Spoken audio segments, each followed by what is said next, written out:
my dear Muslim brothers and sisters, terrorism, it is part and parcel of Islam. Terrorism is part of the deen of Islam, yes? Allah said in the ayah, وَأَعِدُّوا لَهُمْ مَا اسْتَطَعْتُم مِّن قُوَّةٍ وَمِنْ رِبَاطِ الْخَيْرِ تَرْهِبُونَ بِهِ عَدُوَّ اللَّهِ. To terrify the enemies of Allah, we should prepare ourselves. Al-i'dad al-jihad, prepared to go to jihad, is fard wa 'ayn on the Muslims, on the males like us here. That's why you should teach your son how to ride, how to shoot, because it's the sunnah of the Nabi Muhammad sallallahu alaihi wasallam, and it's fard on you as a father to teach him how to become a mujahid. It's not some new phenomenon to kill the enemies of Allah. And you may say to yourself, no, they're innocent. No kafir is innocent. Innocence, this, abriya is only for the Muslims. Good everyone, thanks for joining me in this video. Today is 15th, day being Thursday of January 2026.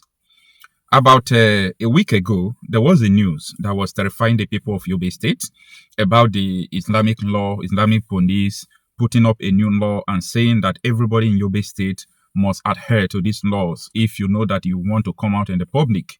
So if you are a Christian, you are a Jew, you are an atheist, or you believe in Africa traditional religion and so on and so forth, you must adhere to this rule. So I said, okay, no problem. Let me be monitoring this situation. Let me see if the enforcement is actually going to work. So this morning, I received a call from my friend in Yobe State. So they were telling me that the enforcement has not been in a full force, but some persons have been prevented. And there is a lot of fear that people could face beheading, sanction, detaining, arrest, and so on and so forth if they violate this law. So that is to say that the law has already started. And if you are a Christian, no matter whom you are, you go to Yobe State and you enter a bus, they did not control you, you are lucky. If you enter a bus with a woman, so far a woman is in the bus as a man, you are already in trouble. So these are the issues, we are facing right now. Now, I went to Tunisia at a time. I saw this. Even in Libya, I saw this at a time. If you want to enter a supermarket, that there is a woman in the supermarket, especially in Libya, what you are going to do is that you have to wait for the woman to come out before you can enter. These are strict Islamic law enshrined in the Sharia law. Now, I continue to ask this question. If Nigeria is a secular state and these laws are being, enforced by another police, not Nigerian police, by Islamic police, the Sharia police, where are we going from here? When this news was reported, I told some persons that I was on meeting, that was last week. I told them, watch out. This thing is going step by step. This issue of Islamization of Nigeria, it is going step by step. People who are arguing, people who are writing a lot of, articles and grammars on the internet, trying to convince people that nothing is going on. They are seeing all these things going on, but they can't talk because of their position. Because their position is based on their interests, either their business interests or the contract they want to have with the government. Like there is something that is motivating their interest, not truth. And that is why I'm calling out everybody. If you want to, if you want to focus on speaking to the public, let truth be your interest. Once truth is your interest, you will never come out to say, oh, that thing I said yesterday, I made a mistake. Because truth was not your interest. Your interest was your business. Your interest was maybe the contract you're about to have from the government. Your interest was different thing entirely. That is the issue I just discovered with most Nigerians on the internet space. They talk based on their either political interest, religious interest, or business interest. They don't talk because of the interest of the masses. They don't talk because this thing is going to affect masses. Now, you see most of the things I come here on the internet and I share my concerns. I tell you the reality on ground. It's not because I am scared of all these things. Not because I'm scared of all of them. Not because all of them are going to affect me or my children or my generations.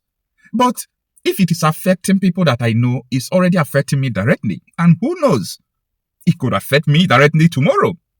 You understand? So I put myself in the shoe of over 4-point-something million Nigerians who are in the IDP camp.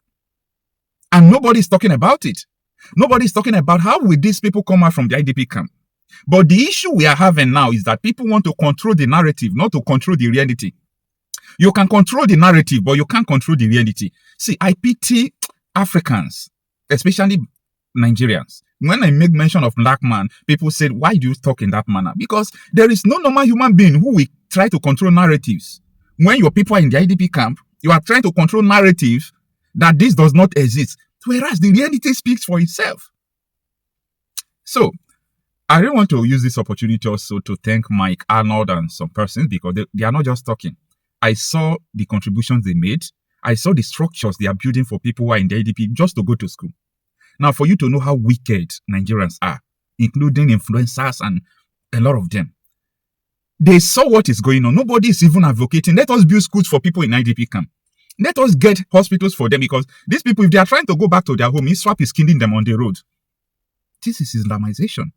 Now, the federal government, because most of people in the office have the same mind with these terrorists, they just abandon people in IDP camp. Half of the population of Libya, half of the population of Israel are in the IDP camp, Nigeria. What are you talking about? Okay, now, this situation, if the government had provided schools, all those things for them, they could have said, oh, maybe the government is not complicit. For you to abandon these people is complicit. Now, people, citizens who are not Nigerians, Americans, have to contribute money to build up. That is for you to know that these people have a genuine concern. For them to start contributing to build houses for people who are in the IDP camp, they have genuine concern. But someone here is on the internet trying to justify narratives that there is nothing going on. You know, it's a pity. Now, this was the news that broke a few days ago about this Hisbah, police, Islamic police, they call them morality police, trying to implement Sharia law, and they are doing it and nothing is happening. Now, it reads that Yobe State Hisbah bans males, females from sitting together in a public transport. Now, this is the details of the article. I will be analyzing it as I'm reading it. Stay with me. The Islamic Morality Police Hisbah Yobe State Commission has banned males, females from sitting together in public transport and at social gathering across the state. Not only in the public transport, at social gathering in the state. You don't know what that means, right? Now, until one person, a suicide bomber, will enter the church and bomb the church. And the suicide bomber, before bombing the church, will claim that you are violating the law of Allah in your church. Because as far as I'm concerned, they said this law is for everybody in the state. Okay? Keep on keeping quiet that nothing is going on. And most of the suicide bombers that detonate bomb in places, they justify it from their book. That this is not what Allah wants.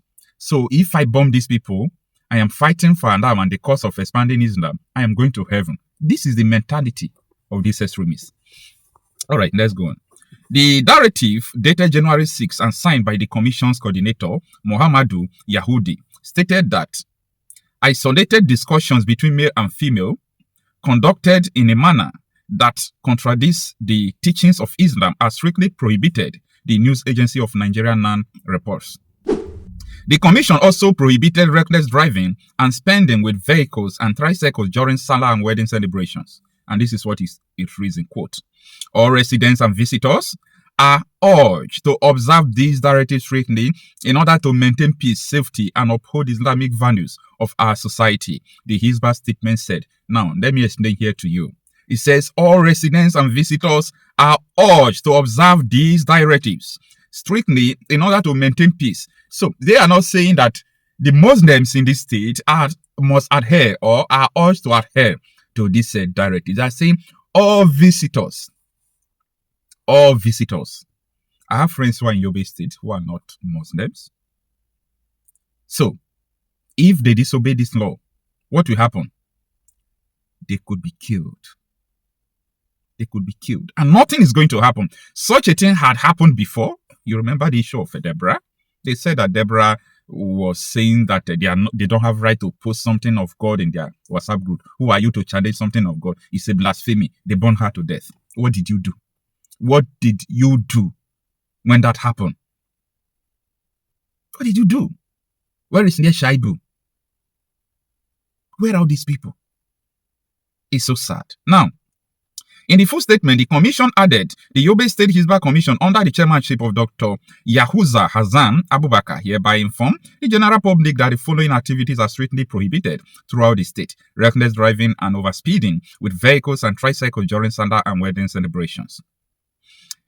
Intermingling of males and females in public transportation and gathering isolated discussions between males and females are conducted in a manner that contradicts the teaching of Islam. All residents and visitors are also to observe this directive strictly in order to maintain peace, safety, and uphold the Islamic value of our state, of our society, the Hisbah statement concluded. The commission said the directives are in effect across Yobe State, and residents and visitors are expected to comply with the rules. We are living in a crazy world. So crazy. So crazy. Nigeria is silent. Nobody's talking about this. No, this is wrong. It's absolutely wrong. Oh, it's Yobe State. It's a Sharia state. Are you stupid? Don't you have your brains to think that this place you are ought to be a country that's supposed to uphold a constitution? Come on. Who has bewitched us?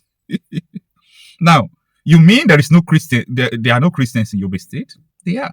So Christians are now put into this shit, and you must obey it. Oh, it's Yobe State, no problem. It's not going to affect us. It's not going to go down. Anything that is happening in Yobe State, watch it out. It will get to Kwara. Once it gets to Kwara, they'll push it to Oyo and down over there. Where is left that these people are not under control? So my own issue here, why I'm so sad about all this thing is that, the Nigerian people, most of them are trying to control this narrative that all these things we are saying, that they are not true. That is what I'm trying to say, that all these things we are saying, they are not true. All these things is not going to happen.